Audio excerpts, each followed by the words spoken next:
Оно што ме фасцинира мене повеќе не е толку поделеноста на луѓето, затоа што на таа поделеност систематски се работи повеќе години.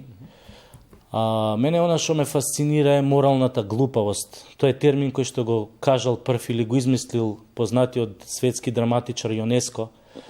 Под морално глупави луѓе ги третирал или по таа категорија ги ставил оние луѓе кои што се ставаат во одбрана на секоја криминална власт, без притоа да имаат во предвид дека злоделата кои што ги чини таа власт имаат својство како зараза, како метастаза да се прошират на целото општество и таа држава и тоа општество да го уништат за многу краток временски рок. Проблемот со поделеноста во Македонија, колку и да звучи тоа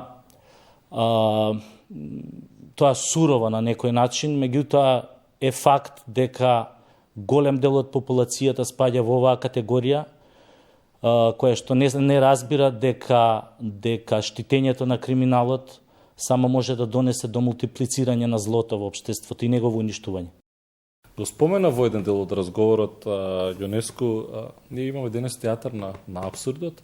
Ќе се обидам да извадам еден ваш фрагмент, бидејќи сте активен на социјалните мрежи, се додека верувате дека Ѓорги Иванов ги штити националните интереси, а не криминалите на Груевски и неговите, помирување меѓу нас не може и не смее да има. Тоа пак произлегува од она што го кажав за моралната глупавост. Значи, ти влегуваш во сферата на апсурдот тогаш кога ќе почнеш да веруваш дека за лошата состојба на една држава не е крива власта, која што има апсолутна моќ 10 години и која што ги има сите механизми на власта во таа држава, туку веруваш дека за таа состојба е крива опозицијата, која што за тие 10 години нема ништо. Да се разбереме, кога сум го потенцирал тоа 1000 пати и пак ќе го кажам, ниту некојаш сум го пречекорил прагот на СДСМ, на бивша Бихачка или сега како се вика, ниту пак некојаш во животот имам добиено денар од Сорос, како што тоа со ова не може да се пофалат многу луѓе кои што се во врхушката на ДПМН и некои мои колеги кои што денес ја штитат таа врхушка на ДПМН. Што значи ние влегуваме веќе во оној, како да кажам, зенит на абсурдот, кај што абсурдот многу лесно може да премине во трагедија. Кога вие имате напад, атак на сите медиуми, хушкачки атак на војна.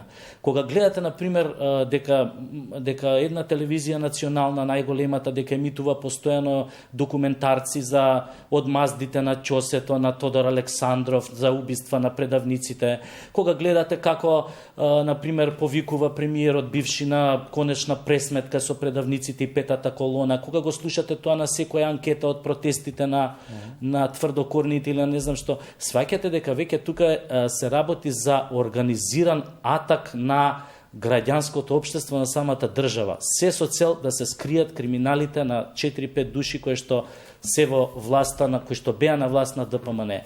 Што значи, потенцирам, ова се многу опасни работи. Ние кои што имавме прилика да го видиме тоа на некој начин од близко во војната која почнуваше во Босна. Слични такви кучиња на војната постоја и во тоа време месеци и години пред да започне таа граѓанска војна во бивша Југославија, кои што ја креваа температурата. Тоа денеска се случува и кај нас. Некој човек ми каже, ја слушал рекламата на извинете што ќе го спомнам името, му се извинувам, него ставам у лош контекст него, например Џамбазов која пее во Форца.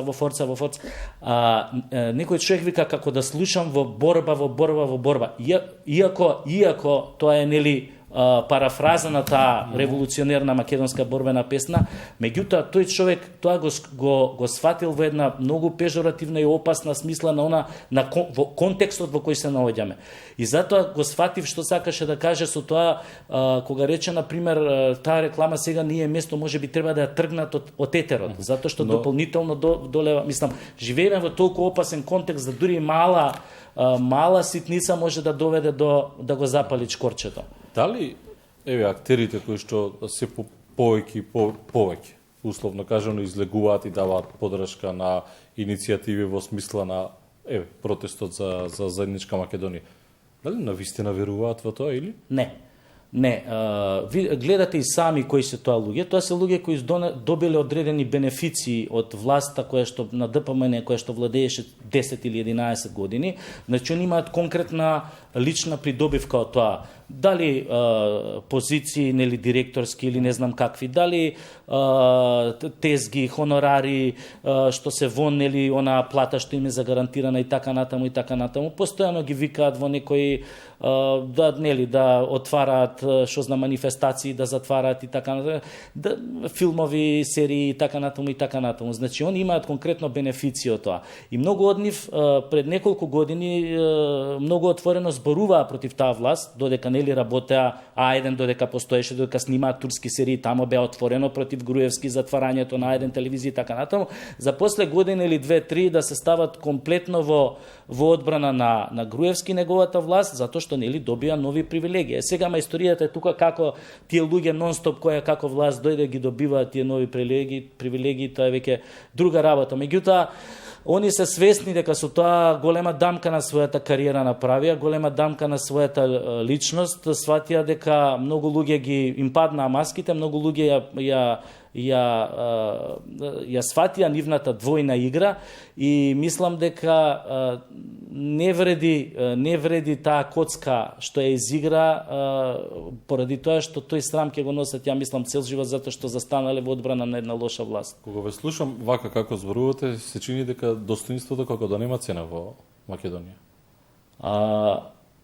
Ако на крајот на својата кариера сватиш или било кој друг свати, публиката свати дека твојата кариера не се должела на твојот квалитет, него на некои други околности кои што не зависеле од твојот квалитет, туку од твојата понизност или сервилност, јас лично не би се гордел со таква кариера. Например, не можам да сватам некои колеги кои што имале феноменална кариера и кои што било која власт што би била во Македонија би ги заслужиле објективно сите признани од таа власт, да сме ние нормална држава.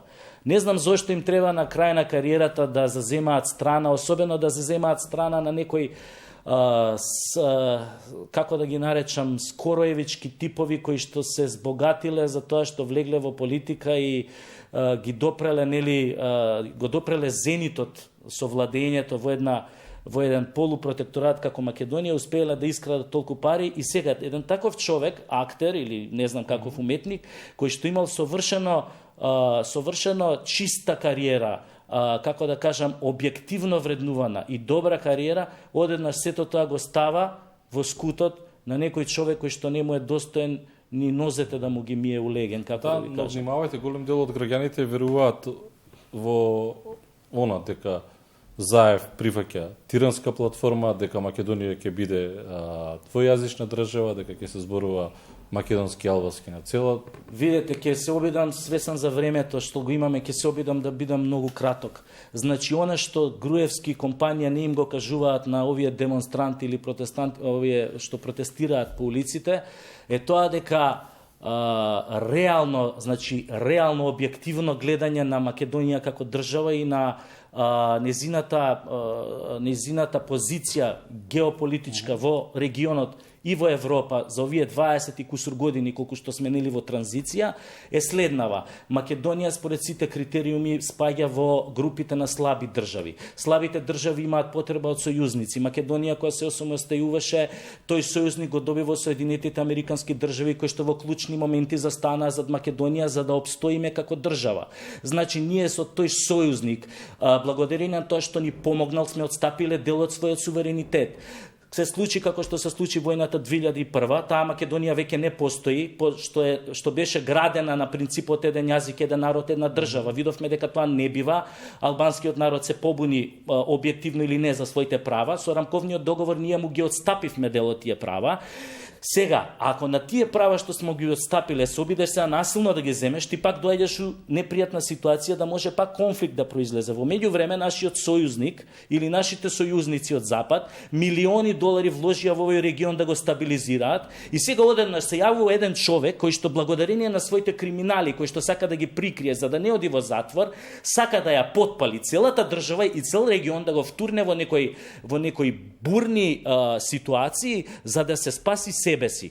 Извинете, ама тој сојузник не може да го дозволи и не смее да го дозволи тоа. Затоа сметам дека нивните повици, хушкање на војна се неосновени, затоа што ние реално немаме капацитет за таква работа. Меѓутоа, да се плука по тие сојузници, кои што ни помогнале многу, мислам дека е тотално инфантилно, и да се протеруваат дипломати, не знам тоа, во секоја своја колумна го пишува Мирка и така натаму и така натаму, мислам дека е доста инфантилно. А што се однесува до платформата? Платформата не е од вчера. Албанската платформа има барем 100 години.